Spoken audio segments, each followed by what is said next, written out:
নমস্কাৰ বন্ধু বান্ধৱীসকল আপোনালোকক এডুকেশ্যন ফৰ অসম চেনেলটোলৈ প্ৰথমতে স্বাগতম জনাইছোঁ ৰেলৱে গ্ৰুপ ডিৰ এক্সামৰ ৰিজাল্টৰ এটি অফিচিয়েল আপডেট আপোনালোকৰ কাৰণে লৈ আহিছোঁ তো আপোনালোকে নিশ্চয় ভিডিঅ'টো এতিয়াই লাইক কৰিব আৰু আপোনালোকৰ সকলো বন্ধু বান্ধৱীলৈ ভিডিঅ'টো শ্বেয়াৰ কৰিব কাৰণ ৰেলৱে গ্ৰুপ ডিৰ ৰিজাল্ট কোন দিনা দিব সেই কথা ইতিমধ্যে অফিচিয়েলি ডিক্লেয়াৰ কৰা হৈছে তো আহক আমাৰ ভিডিঅ'টো আৰম্ভ কৰোঁ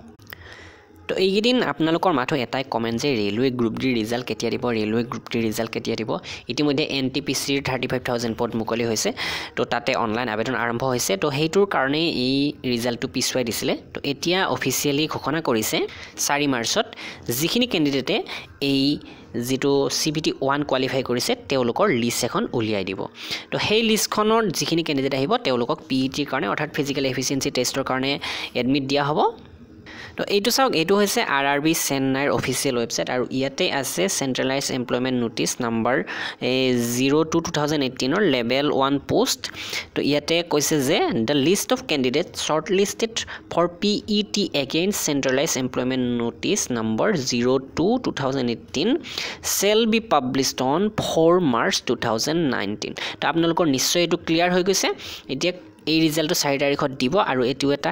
ৰাইট নিউজ তো আপোনালোকে এইটো চাব পাৰে rrbchennai.gov.in লৈ গলে এই এডভাৰটাইজমেন্টটো দেখা পাব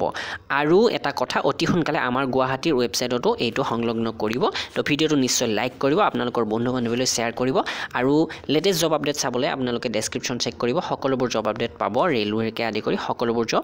এই চেনেলটোত সংলগ্ন হৈ আছে তো ভিডিঅটো নিশ্চয় লাইক কৰিব ধন্যবাদ